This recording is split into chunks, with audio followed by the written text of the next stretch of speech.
It is almost funny, in the cruelest way, that the first time he saw me break was when I was lifting weights, shirt-soaked, pretending to be stronger than I really was.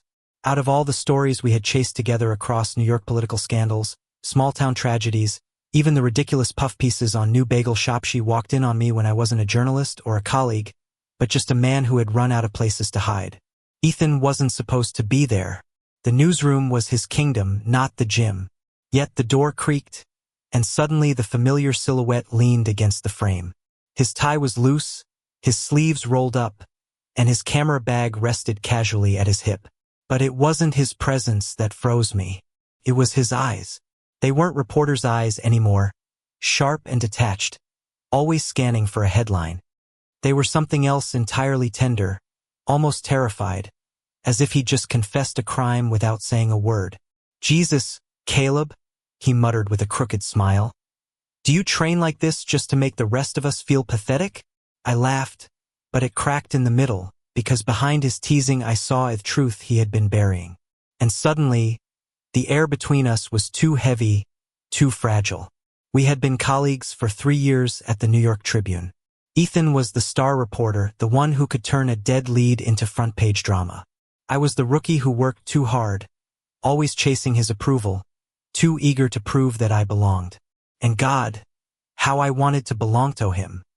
Every late-night edit, every cigarette break outside the office, every car ride back from a story blurred the lines between friendship and something my chest wasn't brave enough to name.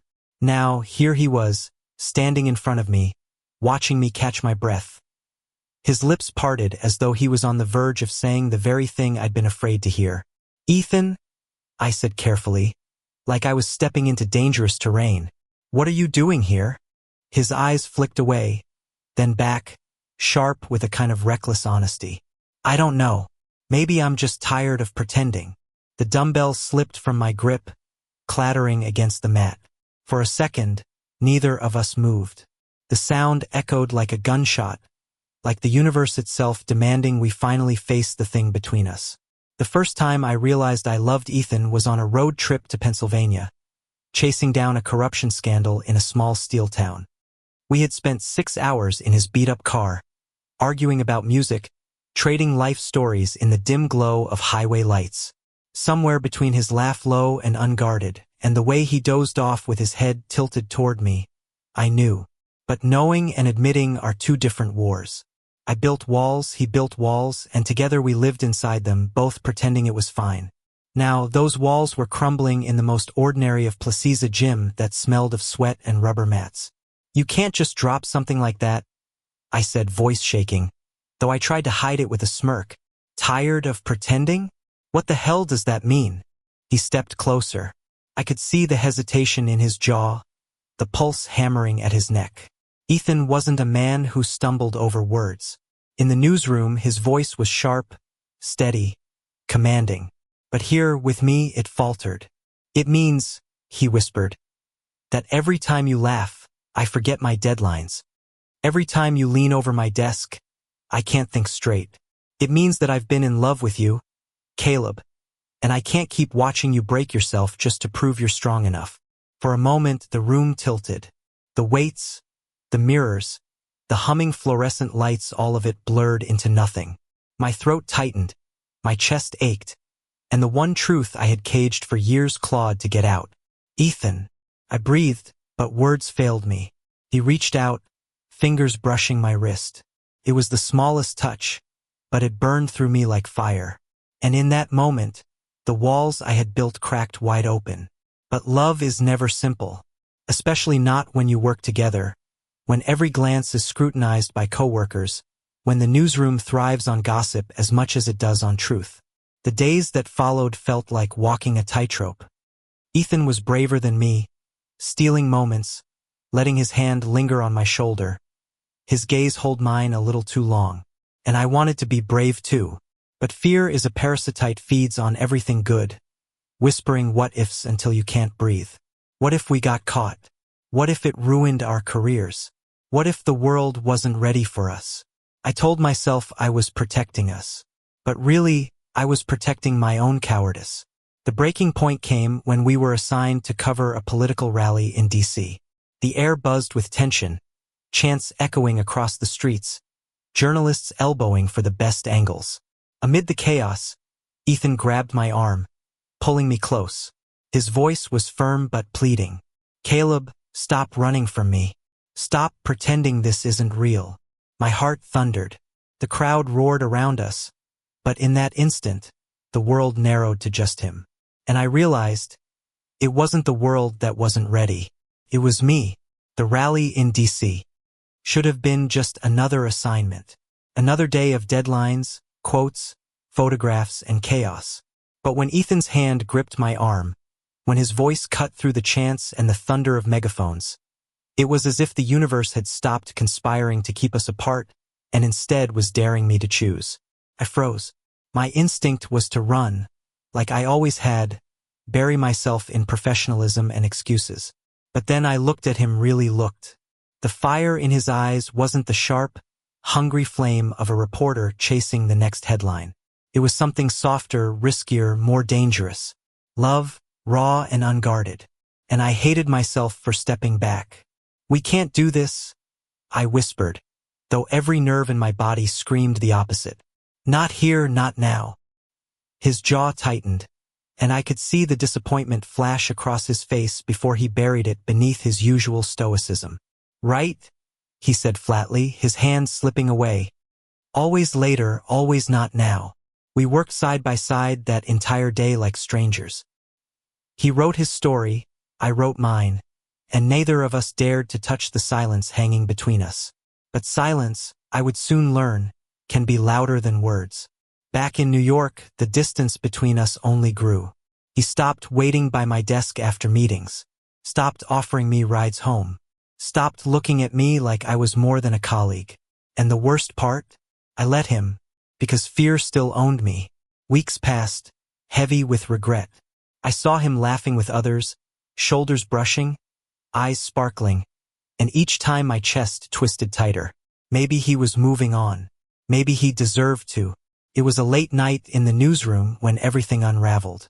The office was nearly empty, just the hum of computers and the faint glow of city lights through the tall windows.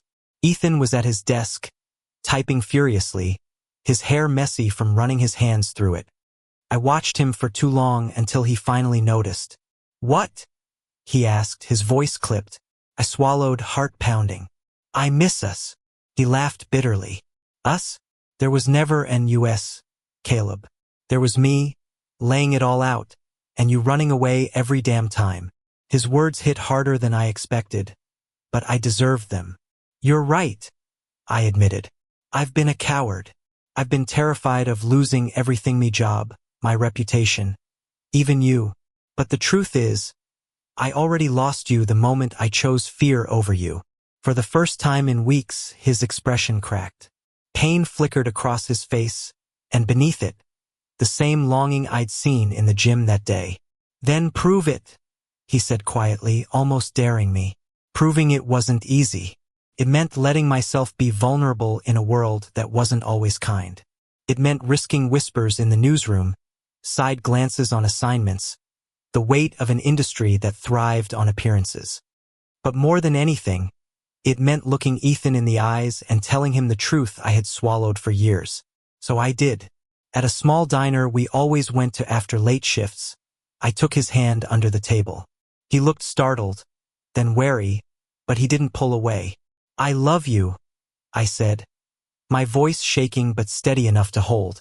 "I don't care if the world burns around us. I'm done pretending." His eyes softened, and for the first time in what felt like forever, he smiled, not the guarded, careful smile he wore at work, but the kind that reached his eyes, warm and unrestrained. "You have no idea how long I've waited to hear that," he whispered. And when his fingers tightened around mine, I knew there was no going back. But life, like love, isn't neat. We faced stares in the newsroom, the occasional snide remark from colleagues who thrived on gossip. Some assignments became awkward, the kind where we had to pretend we weren't stealing glances or brushing hands under the table. There were arguments too about boundaries, about fear creeping back, about the pressure of being something fragile in a world that demanded steel. One night, After a fight about whether we should keep things secret, Ethan stormed out of my apartment. I thought I had lost him again. But the next morning, he showed up at my door with coffee, dark circles under his eyes, and a stubborn tilt to his jaw. "I don't want to hide us," he said simply. "Not anymore. If that means fighting every damn day, then so be it. But I'm not walking away from you." And that was the moment I realized love isn't about never breaking. It's about choosing each other over and over, even when it's messy. Months later, we were assigned to cover a community event in Brooklyn. It wasn't glamorous, just a neighborhood rebuilding after a fire, families painting walls, children running around with paint-streaked cheeks. Ethan was interviewing a local mother when one of the kids tugged on my sleeve, asking me to help hang a banner. I laughed, lifted the boy onto my shoulders, and when I looked up, Ethan was watching me with that same quiet tenderness that had undone me the first time. Later, as the sun set over the rebuilt homes, he slipped his hand into mine in front of everyone. No hesitation, no fear, just us. And nobody gasped, nobody whispered. The world kept spinning, and we stood there, hands clasped, stronger than we'd ever been. Sometimes I think back to that night in the gym, to the dumbbell clattering against the mat, to the look in Ethan's eyes when he finally let the truth spill out. Could have been the beginning of an ending. But instead, it became the start of everything. We're still figuring it out, two reporters navigating love in the cracks between deadlines and chaos. Some days it's hard. Some days it's effortless. But every day it's real. And if there's one thing journalism taught us, it's that the truth, no matter how messy, is always worth telling. Especially when the truth is love. Thank you for listening. If you find it interesting, please like and subscribe to follow the next stories.